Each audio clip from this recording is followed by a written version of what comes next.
1818년 2월 메릴랜드주의 탈보티 카운티, 흑인의 혼혈로 태어난 이 아기는 한적한 농장지대에서 첫 울음을 터뜨렸습니다.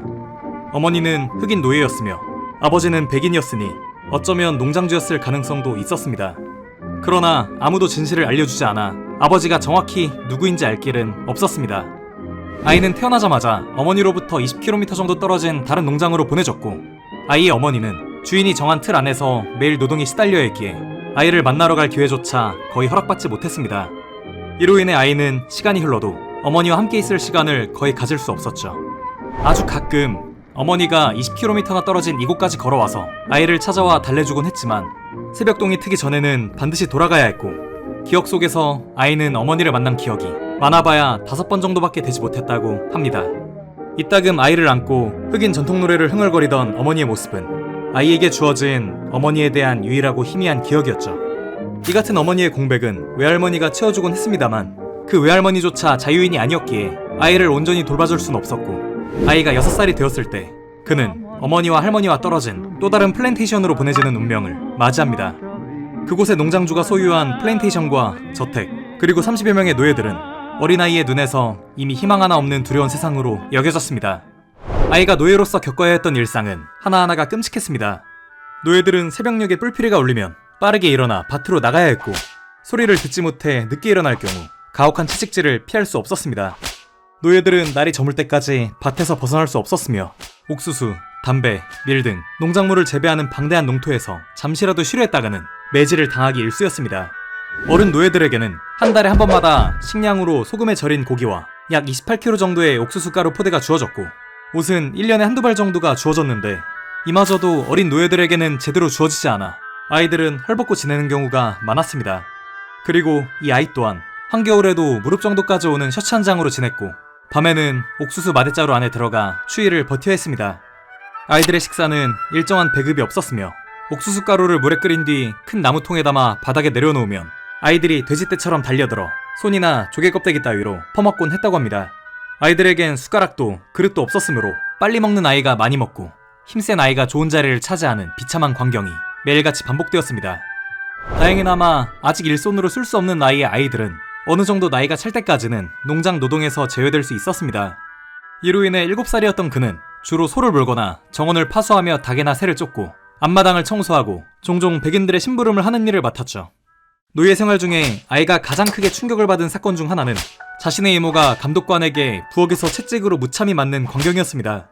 이모는 다른 노예와 사랑의 감정을 가졌고 밤에 몰래 외출을 한 적이 있었는데, 이 사실을 감독관이 알아차렸고 이모에게 뒤틀린 욕망을 갖고 있던 그가 분노에 찬 채 혹독한 채찍질을 가했던 것이었습니다. 그녀가 몸부림치고 울부짖을 때 더욱 강도가 거세지는 채찍 소리는 어린아이의 마음에 지울 수 없는 공포와 절망감을 새겼습니다. 그렇게 공포스러운 환경 속에서 아이는 여전히 제 이름, 제 나이조차 모른 채 삶을 이어나갔습니다.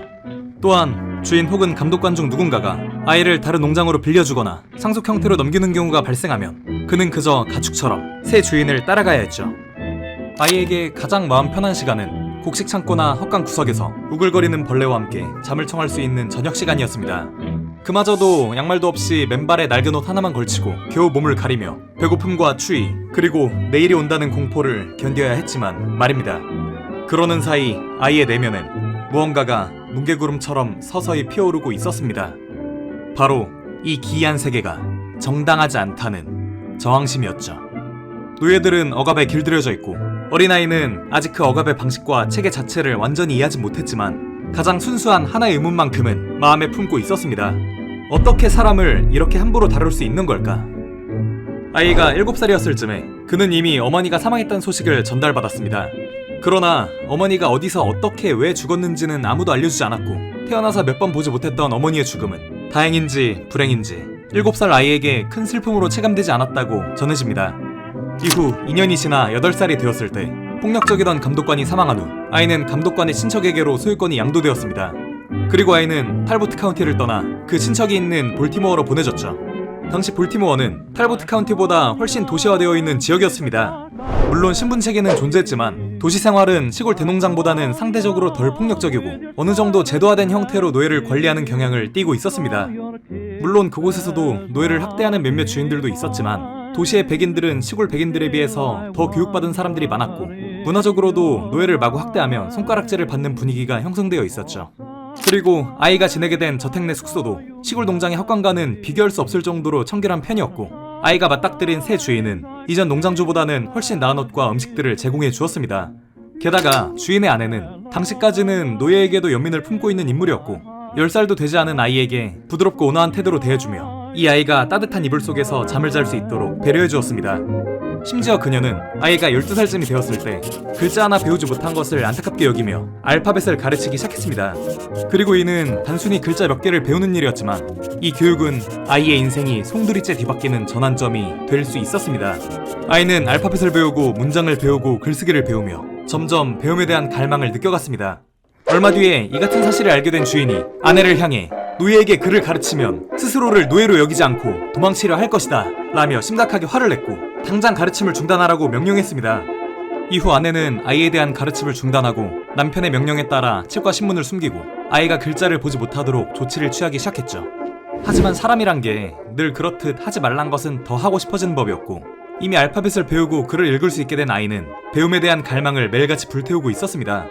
아이는 심부름을 하러 밖으로 나갈 때마다 거리에서 만나는 백인 소년들에게 나도 글을 읽어 쓸 줄 안다며 일부러 자랑하듯 말했고 백인 아이들이 정말이냐고 의심하며 한번 글을 써보라고 하면 그들 앞에서 글쓰기를 선보이곤 했습니다.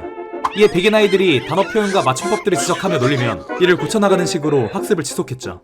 이후 밖으로 나갈 때마다 아이는 신문 조각들을 주워서 읽으며 세상을 배워나갔습니다. 신문에 실린 기사나 책에 담긴 문장을 아직 온전히 이해하지 못하고 매번 더듬거리며 읽었지만 아이에게 배움은 감옥 같은 삶의 탈출구였으며 그는 배움을 통해 노예로서의 자신이 아닌 한 명의 인간으로서의 자신을 통찰해 나갔습니다. 그는 점점 이 도시가 노예들을 조금 덜 폭력적으로 다룰지언정 농장이든 도시든 노예는 여전히 노예라는 사실을 뼈저리게 깨닫게 되었습니다. 그의 주인이 우려했던 대로 읽고 쓰는 능력은 날이 갈수록 아이에게 깊은 불만과 자유에 대한 갈망을 불러일으키고 있었죠. 어느덧 아이는 차라리 아무것도 모르는 짐승이었으면 좋겠다는 생각이 들 만큼 괴로워졌으며 그의 머릿속은 노예 상태를 벗어날 날만을 기다리며 고통으로 가득 차 있었습니다. 그러나 이러한 아이의 갈망과는 달리 세상은 그리 호락호락하지 않았습니다. 노예 주인 가족들 간의 재산 재조정 과정에서 이 아이를 포함한 노예들과 가족들에 대해서 신체 능력 및 건강에 대한 평가가 이루어졌고 아이는 결과적으로 자신의 주인의 형제에게 소유권이 넘겨졌습니다. 그렇게 아이는 세인트 마이클스라고 하는 어촌 마을로 다시 넘겨졌고 그렇게 지옥과도 같던 시골에서의 노예 생활이 또다시 이어졌습니다. 그의 새 주인은 가난뱅이 뱃사공 출신이었으나 부유한 아내 덕분에 노예주가 된 케이스로 이러한 부류는 특히나 노예들에게 더욱 잔인한 경우가 많았다고 합니다. 그는 아이에 대한 기선제압을 위해서 식사도 제대로 주지 않았으며 너무 배가 고파진 아이는 다른 농장으로 가서 몰래 밥을 얻어먹는 경우가 많았는데 이 행위가 주인에게 발각될 경우 무자비한 채찍질을 맞아야만 했습니다. 그럼에도 이 아이에 대한 통제를 제대로 할 수 없다고 판단한 주인은 노예를 부수는 자라는 별칭을 가진 감독관에게 아이를 임대하여 그가 더욱 얌전해지도록 길들이고자 하였습니다. 그렇게 아이가 15살이 되던 1833년 그는 악명 높은 감독관에게 보내져 지옥 같은 나날을 보내게 됩니다. 감독관은 아이를 새벽부터 밤이 될 때까지 쉴 틈 없이 노동을 시키며 진을 빠지게 만들었고 기운이 빠져 잠시 몸이 느려지거나 씨앗을 제 위치에 못 뿌리는 사소한 실수를 할 경우엔 가차없이 채찍질을 하며 그의 몸과 마음을 부숴나갔습니다. 그렇게 온몸이 만신창이가 된 채로 7개월쯤이 흘렀을 때 아이는 극심한 어지럼증과 두통으로 쓰러졌는데 감독관은 여전히 그를 발로 차고 채찍질하며 고통을 가했습니다. 결국 생활을 견딜 수 없었던 아이는 상처투성이인 몸으로 농장에서 도망쳐 11km 정도 떨어진 원래 주인의 집으로 찾아가서 제발 감독관으로부터 다시 걷어달라고 호소를 이어나갔지만 주인은 아직 배정된 1년이 다 채워지지 않았다며 가차없이 그를 되돌려 보냈습니다. 결국 아이는 다시 감독관의 농장으로 돌아가야 했고 더 이상 의지할 곳이 그 어디에도 없다고 확신하게 된 아이는 마음속 뿌리 깊은 곳에서부터 반항심이 솟구쳐 오르기 시작했습니다. 그리고 감독관이 도망쳤다 돌아온 아이를 잡아 묶으려고 시도할 때 아이는 감독관의 폭력에 저항하여 죽음을 각오한 채 몸싸움을 벌이기 시작했고 그렇게 난투 끝에 감독관은 싸움에서 패배하여 자리에 쓰러졌습니다.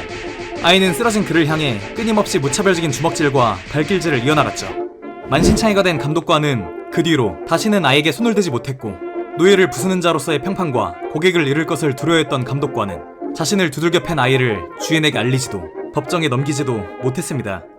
이렇게 아이가 감독관과 싸워 이긴 그날은 노예로 태어난 이래 처음으로 인간으로서의 승리를 이룬 순간이었으며 스스로 인간으로서 살아가기 위한 진정한 목표를 가지게 된 전환점이었습니다.